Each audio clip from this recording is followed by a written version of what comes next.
Hi everyone! So I was trying to come up with new video ideas for YouTube and I realized that I have never actually talked about pastels on this channel.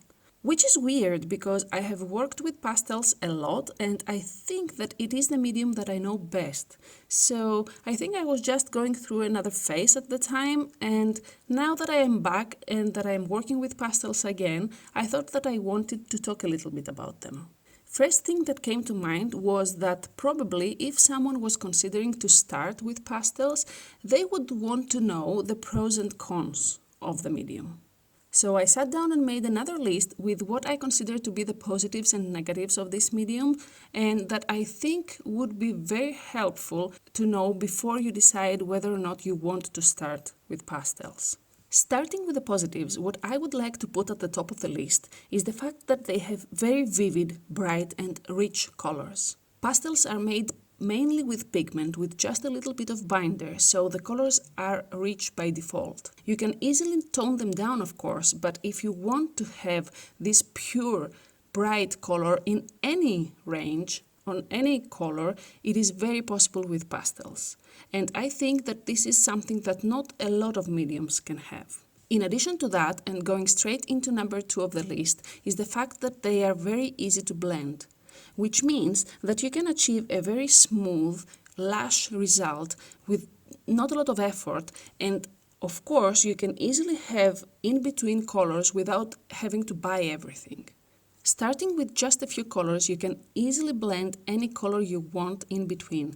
So you don't have to buy a lot of supplies to start with, and it won't take a lot of effort to achieve any result you want. Speaking about speed, soft pastels and pan pastels especially are extremely good at covering very big surfaces very fast. Whether you just like to work big and you want to speed up the process, or you like to work detailed but you don't want to spend a lot of time on the background, pastels are ideal for that. But they're not good just at that. They are also good at achieving details, which makes them extremely versatile. And that's very important in my opinion. Whether you want to work in details or loosely, whether you like a painterly style or a more illustrative style, whether you want vivid colors or muted colors, pastels can give that to you. There are endless choices between techniques you can use to make your art look exactly as you wish it to look. And that's priceless. Which brings me to number 5 of the list, and that's the endless possibilities and choices of brands and types of pastels.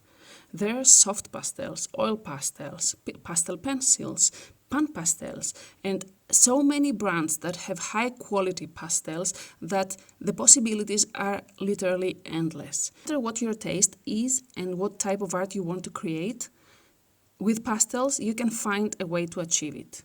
Choosing between brands and types will give you the result you want no matter what. Another big plus for me is that they are also extremely forgiving. You can correct almost any mistake you make by just going over it with another color or another type of pastel.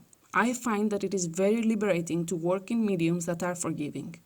The fact that I can do something experimentally and know that I can cover it up if I don't like it is also priceless for me.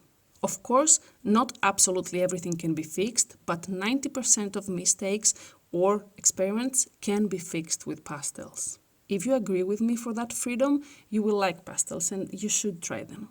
Last on my list, which may not be very important for all of us, but can be important for some of us, is the fact that they are very easy to set up and easy to move around. For me personally, I don't always like to work in my studio, so being able to move my supplies from one room to another is very satisfying. Of course, not everything is good about them as it is with any other medium, and I am sure that most of the things that I am about to mention on the negatives, you probably have heard about pastels. First and foremost, they can be very dusty. That dust can be very unhealthy if you're not careful with it. Now, it's not like the whole room will be covered in dust, and if you don't blow on it and you are careful on how to handle the excess dust on your paint, on your art, it's not a big deal. But it is something to keep in mind if you're going to work on them, especially if it is going to be an everyday thing for a lot of years. That dust, if it gets inhaled too often, can be very harmful for your lungs, and it's definitely something to keep in mind. On the same note, that exact dust can make things a little bit messy. When working with pastels, especially when it is soft pastels or pastel sticks, you will probably touch them, which will make your hands dirty, and some people can't really handle that dust on their hands. Some have allergies, some just don't like that touch. I don't mind it, but it is something that will probably create a lot of mess on your desk. After working with pastels, I find it on my clothes, on the desk, on the surface I'm working on. So that's definitely something to keep in mind if you don't like the messy environment or you don't like cleaning up afterwards. To be fair though, that dust is quite easy to clean, especially on smooth surfaces, not so much on fabrics and carpets, but I think that all of us who are used to working with art supplies are also used to not have expensive carpets or expensive clothes on when we're working. So yeah, just something else to keep in mind. Coming up third on the list of negatives is the fact that even after finishing a painting, they can smudge pretty easily.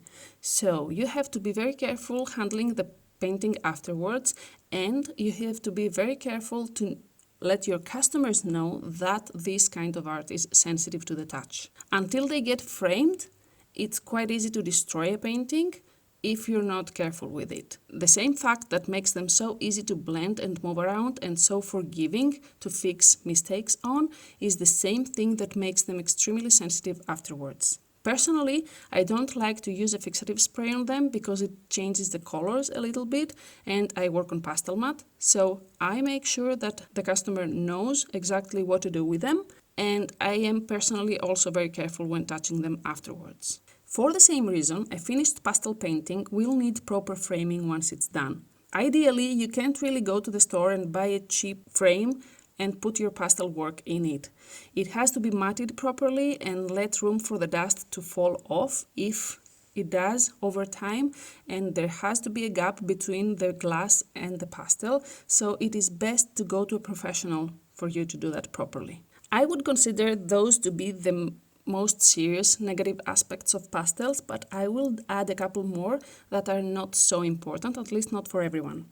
The first would be the fact that the pastel pencils, are quite hard to sharpen. You can find a lot of sharpeners that will sharpen them quite well at the start, but they go dull very fast, and it is a subject that a lot of pastel artists are trying to figure out. There are ways to do that, and I could make a video about that, of course, if you'd like me to, but it is something to keep in mind if you're going to work with pastel pencils. Last on the list, and one that I personally don't consider to be very important, but I think is worth mentioning, is the fact that pastels work best on specific paper surfaces. So again, I could make a video on that with more details if you'd like me to, but it's not like you can pick any kind of paper and work on it with pastels, which makes them very inappropriate for sketchbooks. With that, I think that my list of pros and cons about pastels is finished. I think that I have included everything and that I have been pretty objective considering that I love working with pastels. I tried to be very specific about the negative aspects of them, but of course if I have forgotten everything or if you have anything to add, feel free to add it in the comments below. I'd like to listen to more opinions on that. And that's it for today. I do hope you found this video useful if you were considering starting with pastels and you didn't know whether or not you would like that. And of course, I hope you enjoyed the time lapse as well. It is a pastel painting, of course, of a very cute panda which stole my heart, and I had so much fun painting it, so I sure hope you enjoyed watching me create it. As you may have noticed, I used pan pastels, pastel pencils, and soft pastels on this piece, which is something that I usually do in order to achieve the result that I want. It is not necessary to have all of these and to use all of these on one piece. That's just something that I have found to work for me in the long run. Anyway, I'll just leave you now. I hope you enjoyed the video. If you did, please leave it a thumbs up and of course share it with your friends if you want to. If you'd like to see more like this in the future, consider subscribing to my channel, and I hope to see you in the next one. Until then, be safe, be happy, and keep going for your dreams. Bye!